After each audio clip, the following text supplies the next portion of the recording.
Bye Jatin. Bye Sonam.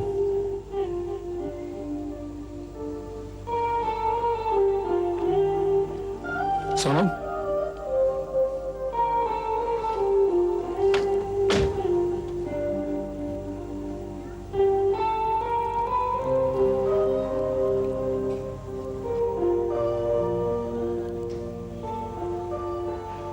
आज मुझे अच्छा लगा तुमने मेरे पापा से बात की। पर तुम तो नाराज थे जतिन।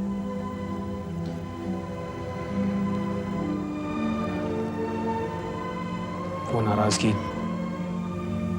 छोटी थी सोनम। ये पल, ये बोल सच्चे हैं।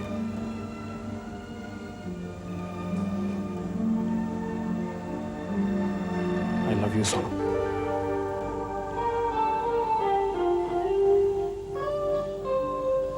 बाय जतिन। कल सुबह तुम मेरे साथ हॉस्पिटल चलोगी? Should I come and pick you up? नहीं, मैं खुद आ जाऊंगी। तुम पहुंच जाना। नाश्ता खाओगे? बनाकर लाऊं? अपने हाथों से बनाओगी? कोशिश करूंगी। मुझे अच्छा लगेगा। बाय जतिन। बाय सोनम।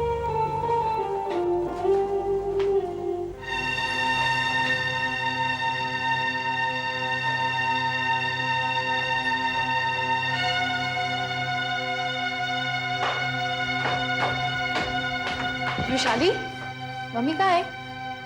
मैं क्या इस घर की चौकीदार हूँ जो मुझसे ऐसे सवाल पूछ रही है? Vishali, what's wrong with you? Nothing is wrong with me. Look at yourself. Vishali देख, तू मुझसे ऐसी बात मत कर, समझी? एक तो मैं सर को लेके ऑलरेडी इतनी प्रिटर्व हूँ, तू ऊपर से आते ही नजर आ रहा है तो कितनी प्रिटर्व है। वहाँ sir is fighting for his life और तू यहाँ रोमांस कर रही है। विशाली, तुम जानती हो तुम क्या कह रही हो?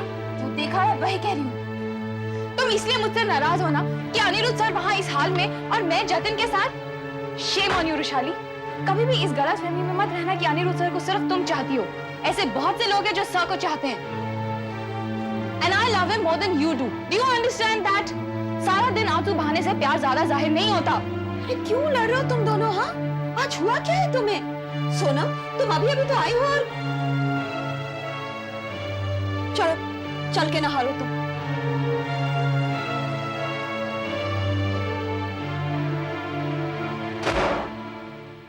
फर्क तो पड़ता है शिल्पा। डिस्टरबेंस तो हो ही जाती है। सबके ऊपर कुछ ना कुछ तो असर होता ही है। सारे परिवार एक से नहीं होते शिल्पा।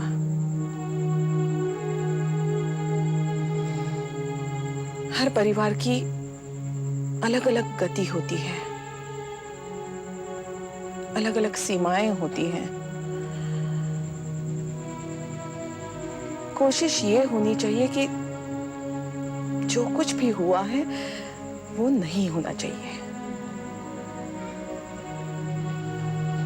एक ऐसा रास्ता जिससे शांति बरकरार रहे। माँ, तुम क्या कहना चाहती हो? जो कुछ भी अनिरुद्ध जी ने किया है वो गलत है, और जो रविराज कर रहा है वो सही है? मेरा मतलब वो नहीं है। मेरा मतलब है ये दोनों इतने एक्सट्रीम्स हैं कि इन दोनों के बीच की तो कुछ बनती ही नहीं है माँ। ये उसूलों की बात है, इनमें हम कैसे मोल भाव कर सकते हैं? एक इंसान है जो इनमें विश्वास करता है और एक है जो नहीं करता। माँ, ये विश्वास और अविश्वास की बात है। मैं एक्सट्रीम्स से डरती हूँ।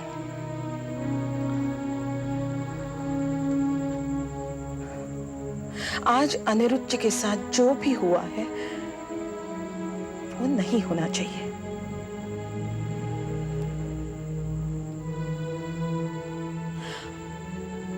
उनका एक अपना लक्ष्य है, एक उद्देश्य है, वो कोई नहीं समझता, रविराज भी नहीं। और उसकी कीमत अनिरुद्ध जी को चुकानी पड़ रही है। इसमें उनकी जान भी जा सकती है। ये तो हर बार का जोखिम है माँ। जब भी किसी ने सत्य का साथ दिया है तब मैं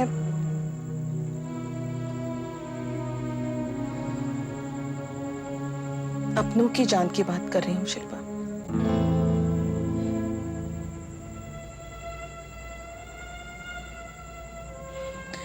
अनिरुद्ध हमारे अपने हैं।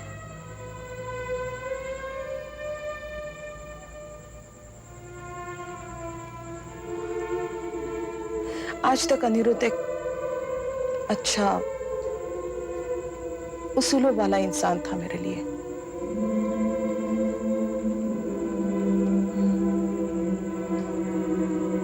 पर जब से मेरी बेटी चाहने लगी है उसे, वो मेरा अपना हो गया है, जिसे मैं उसे खोने नहीं दूंगी।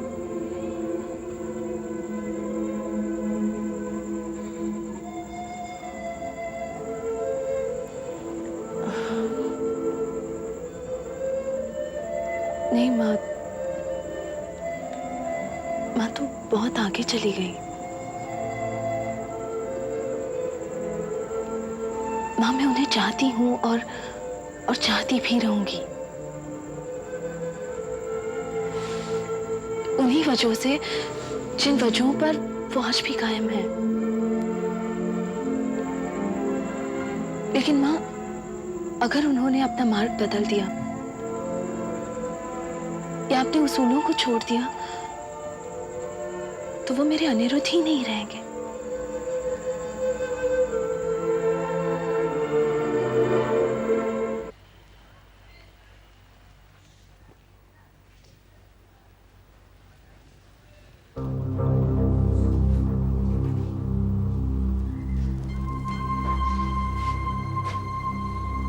आओ।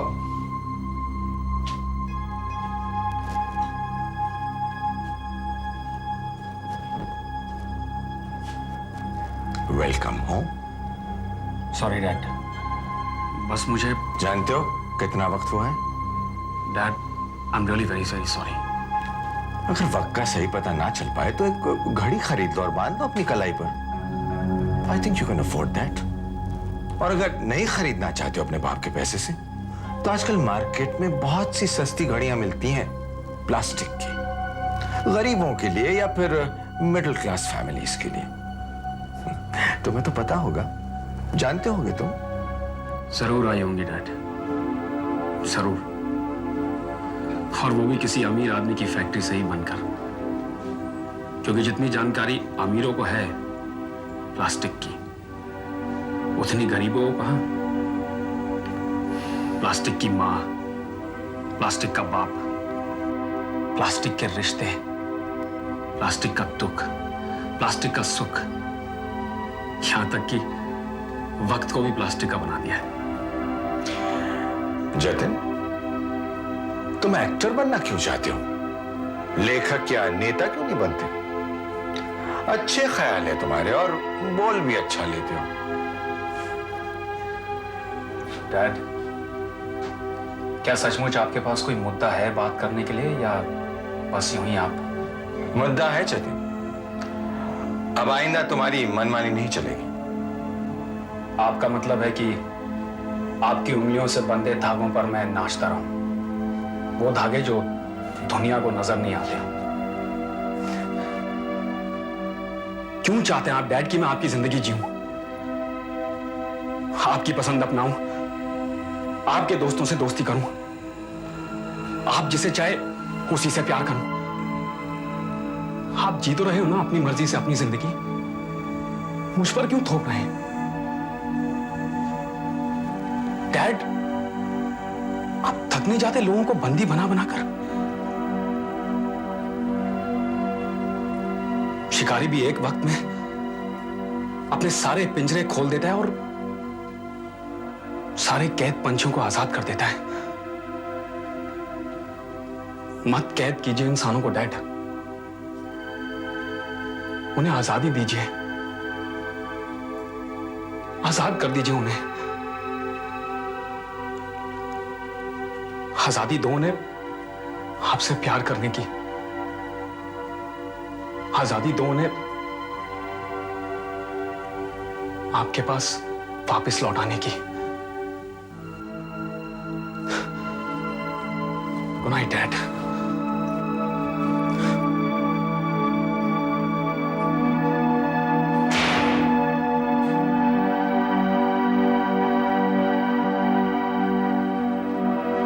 जतिन,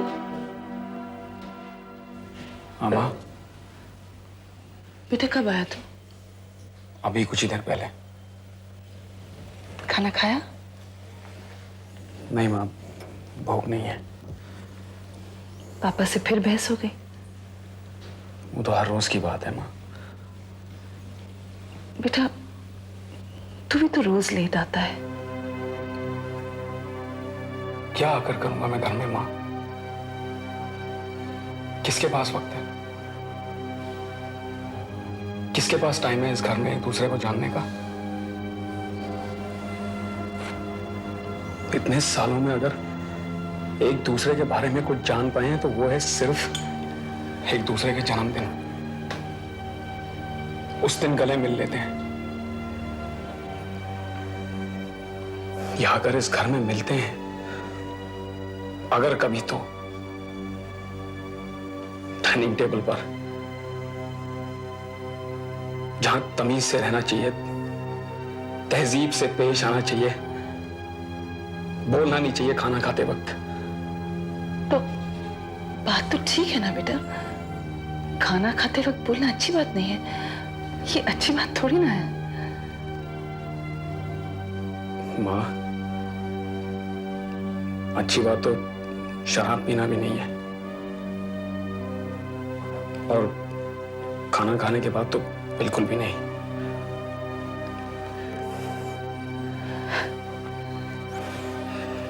तो ठीक कहता है बेटा, शराब पीना अच्छी बात नहीं है। आप सो जाओ। मैं सो जाऊंगी, तू सो जा बेटा। Good night. गुड नाइट माँ।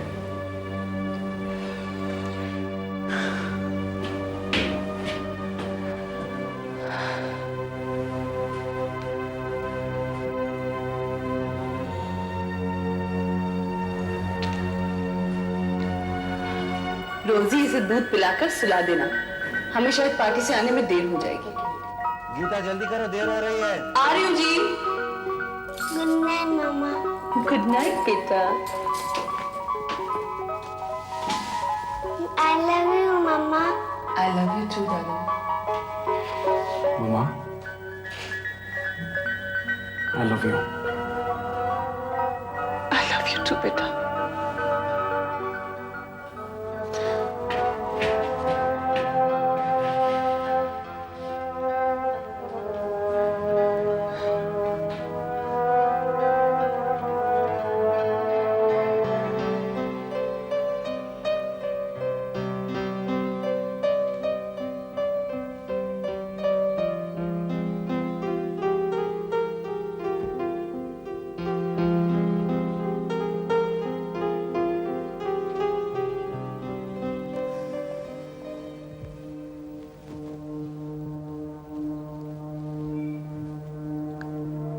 सोनम,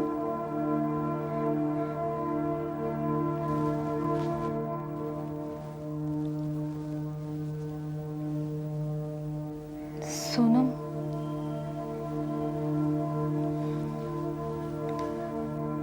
मुझसे बात नहीं करेगी क्या? क्या है? I am sorry. ठीक है। सोनम, दरअसल मैं तेरा वेट कर रही थी। तू आकर मुझे सर के बारे में बताएगी, और तू वैशाली, जतिन मेरा दोस्त है और तुम ये बात अच्छी तरह से जानती हो कि कह तो दिया। I am sorry.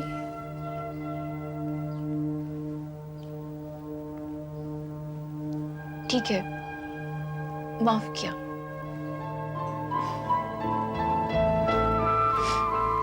Thank you. I love you Rushali. Thank you.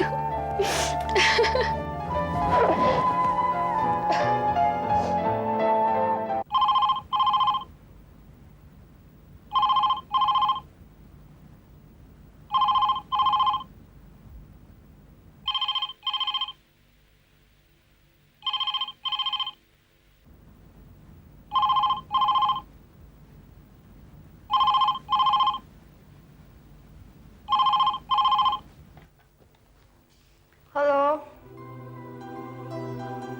Hello hello hello. Jatin, Sonam, कहो जतिन। नहीं बस यूं ही फोन करने को मन कर रहा था। सब ठीक है ना जतिन? हाँ बिल्कुल। तुमसे बात करने को जी चाह रहा था।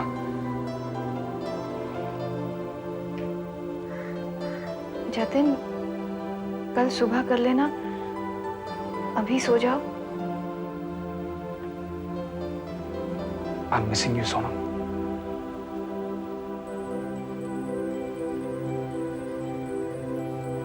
जतिन, मैं तुमसे कल बात करूंगी। I am lonely Sonam. मुझे तुम्हारी बहुत जरूरत है।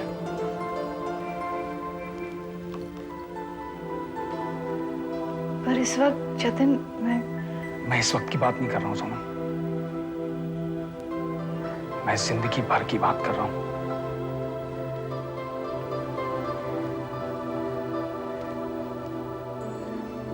जतिन, मैं तुमसे कल बात करूंगी।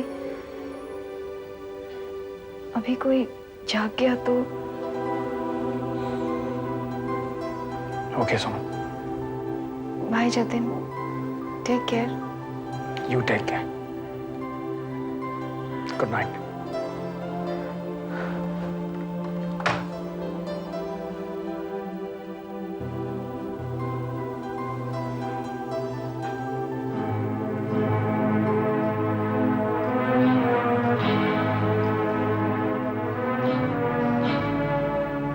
कौन था?